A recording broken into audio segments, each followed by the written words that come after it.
ఎలా అడుగుతున్నానంటే ఈ question, you are an influencer sir. బేసిక్గా మీరు సివిల్స్కి ఎలా ప్రిపేర్ అవ్వాలో చెప్తూ ఉంటారు. సపోజ్ సివిల్స్ అనే కాదు, ప్రొఫెషన్లో ఎలా వెళ్ళాలి అని మీరు చెప్తూ ఉంటారు.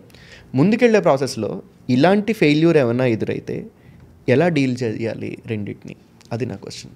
నేనేమంటానంటే అసలు లైఫ్లో ఇది ఫెయిల్యూరు, ఇది సక్సెస్ అనే రెండు పదాలు తీసేస్తే హ్యాండిల్ చేయడం ఈజీ అండి.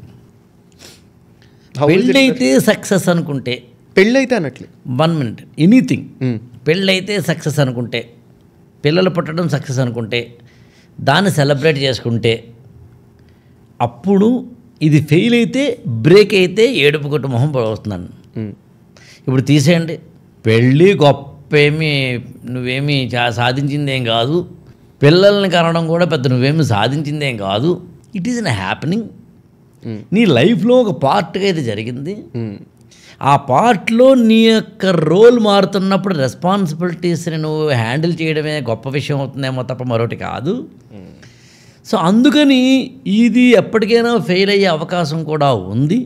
ఉన్నప్పుడు దాన్ని ఫెయిల్యూర్ అనుకోకుండా అదొక హ్యాపెనింగ్గా చూడు అనేది నా సిద్ధాంతం. అంటే హ్యాపెనింగ్గా చూసి ముందుకెళ్ళిపోవాలి ఖచ్చితంగా.